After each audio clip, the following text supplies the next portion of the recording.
আজ আমরা যে একটি সুইচ চাপলে ঘর আলোকিত হতে দেখি তার পেছনে লুকিয়ে আছে শত বছরের পরিশ্রম, ব্যর্থতা আর অবিশ্বাস্য এক গল্প। একবার কল্পনা করুন, আজ থেকে প্রায় 200 বছর আগে পৃথিবীটা কেমন ছিল। রাত হলেই চারদিকে নেমে আসতো অন্ধকার। মানুষ তখন মোমবাতি, কুপিবাতি কিংবা তেলের প্রদীপের উপর নির্ভর করত। একটু অসাবধানতা হলেই আগুন লেগে যেত, আর আলো ছিল খুবই ক্ষীণ। এই অন্ধকার পৃথিবীকে আলোর পৃথিবীতে রূপ দেওয়ার স্বপ্ন দেখেছিলেন অনেক বিজ্ঞানী। তাদের মধ্যে সবচেয়ে বিখ্যাত নাম টমাস আলভা এডিসন। 1847 সালের 11 ফেব্রুয়ারি তিনি যুক্তরাষ্ট্রের টমাস আলভা এডিসনে জন্মগ্রহণ করেন। ছোটবেলায় তিনি খুব বেশি দিন স্কুলে পড়তে পারেননি। এমনকি তার শিক্ষক একবার তাকে মেধাহীন বলেও মন্তব্য করেছিলেন, কিন্তু তার মা কখনো তার হাল ছেড়ে দেননি। তিনি ছেলেকে বাড়িতে পড়াতেন এবং সবসময় উৎসাহ দিতেন। ছোটবেলা থেকেই এডিসনের একটি অভ্যাস ছিল, তিনি সব কিছু নিয়ে পরীক্ষা নিরীক্ষা করতেন। কখনো সফল হতেন, আবার কখনো ব্যর্থ হতেন, কিন্তু তিনি থেমে থাকতেন না। অনেকে মনে করেন এডিসন একাই বিদ্যুতের বাল্ব আবিষ্কার করেছিলেন। আসলে বিষয়টি কিছু ভিন্ন। তার আগেও অনেক বিজ্ঞানী বৈদ্যুতিক বাতি তৈরির চেষ্টা করেছিলেন, কিন্তু সেগুলো হয় খুব কম সময় জ্বলত, নয়তো এত ব্যয়বহুল ছিল যে সাধারণ মানুষের পক্ষে ব্যবহার করা সম্ভব ছিল না। 1878 সালে এডিসন সিদ্ধান্ত নিলেন তিনি এমন একটি বাল্ব তৈরি করবেন যা দীর্ঘ সময় জ্বলবে এবং সাধারণ মানুষও কিনতে পারবে। শুরু হলো তার নির্লস পরিশ্রম।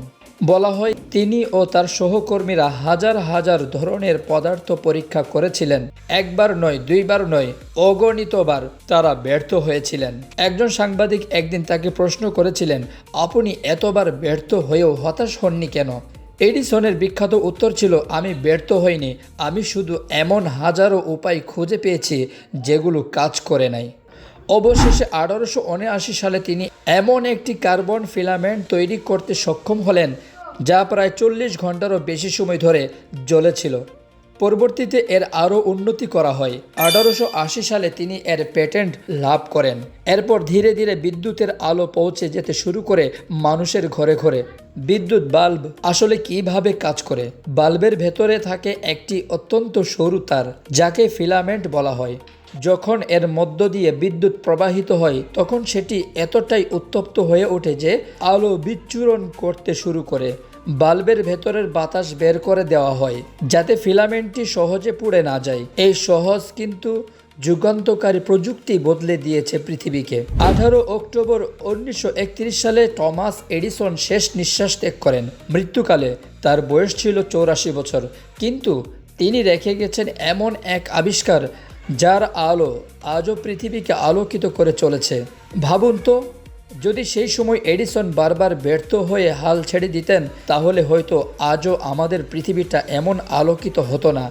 তার জীবনের সবচেয়ে বড় শিক্ষা হলো, ব্যর্থতা মানেই শেষ নয়, বরং সফলতার পথে আরও একটি নতুন শিক্ষা। তাই মনে রাখবেন, পৃথিবীকে আলোকিত করার আগে একজন মানুষকে নিজের ভেতরের অন্ধকার, হতাশা ও ব্যর্থতাকে জয় করতে হয়।